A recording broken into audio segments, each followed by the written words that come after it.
একটা ব্যাপার ইদানিংকালে আমাদের প্রচুরে এসেছে। জনৈক জেলাশাসক চন্দ্রপাড়া গ্রাম পঞ্চায়েতে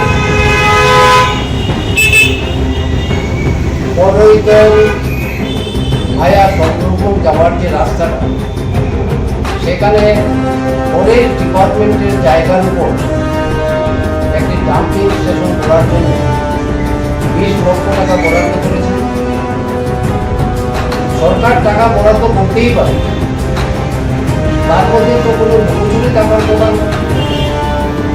দ্বিতীয়ত কথা, ফরেস্ট ল্যান্ডের উপর যদি কোনো কাজ যদি করতে হয়, একটা নৈতিক দায়িত্ব সে জেলা শাসক হোক, বিভিন্ন ডিপার্টমেন্ট হোক, ফরেস্ট ডিপার্টমেন্টের কাছে পারমিশন নিয়েই কিন্তু ওখানে কাজটা করতে হবে। আমরা যতটুকু জানি, ফরেস্ট ডিপার্টমেন্টের তরফ থেকে কোনো পারমিশন তাদেরকে দেওয়া হয়নি, এবং সেই জায়গাতে ফরেস্টাররা এখানে ভিজিট করে এসেছেন।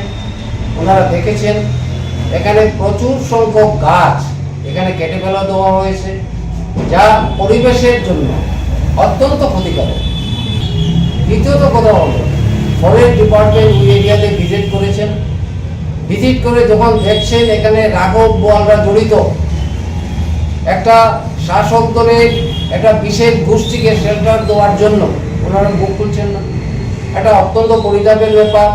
আইন কিন্তু তার নিজস্ব গতিতে চলবে, সেই আইনের ঊর্ধ্বে কিন্তু আমরা কেউ নয়। সেখানে ডাম্পিং স্টেশন করার জন্য একটা যথোপযুক্ত জায়গা সিলেকশন হয়েছে বলে আমি মনে করি না। ডাম্পিং স্টেশন নিয়ে বহুত লড়াই আমরা বিরোধিতা করেছি।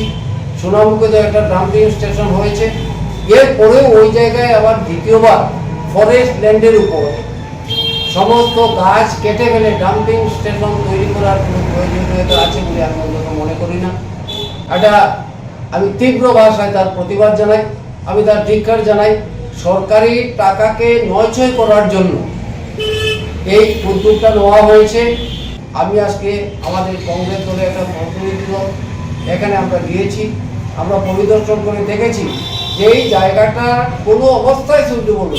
কী কারণে, কি হেতু এখানে ফরেস্টের যে প্ল্যান্টেশনগুলো ছিল, গাছগুলো ছিল, সেটাকে কেটে ফেলে দেওয়া হয়েছে। আমি তার উচ্চ পর্যায়ে তদন্ত দাবি করি। আবেদন থাকবে যেটা উচ্চ পর্যায়ে তদন্ত করা হোক।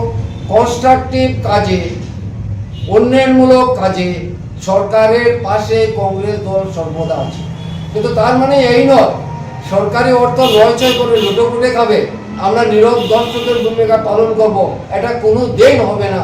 আমরা এটার উচ্চ পর্যায়ে তদন্ত চাই, আমরা তার তীব্র প্রতিবাদ করি। অবিলম্বে ফরেস্ট ডিপার্টমেন্টের তরফ থেকে যে গাছগুলা কেটে ফেলা হয়েছে তার পেনাল্টি নির্ধারণ করা হোক।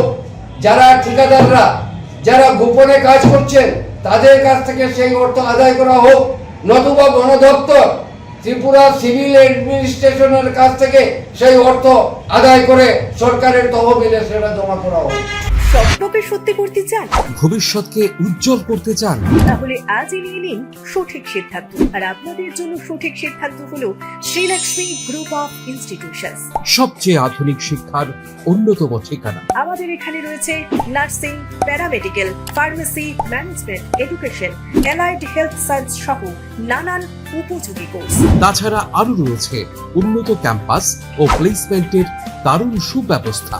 আছে 150 শয্যা বিশিষ্ট শ্রীলক্ষ্মী মাল্টি স্পেশালিটি হাসপাতাল এবং 50 শয্যা বিশিষ্ট শ্রীলক্ষ্মী সুপার মাল্টি স্পেশালিটি হাসপাতাল। কোর্স ফিজ একেবারেই হাতের মুঠোয়। এছাড়া স্টুডেন্টসদের জন্য রয়েছে স্কলারশিপ ও ইএমআই এর সুব্যবস্থা। তাহলে দেরি না করে সিট বুকিং করতে আজই যোগাযোগ করুন আমাদের সঙ্গে।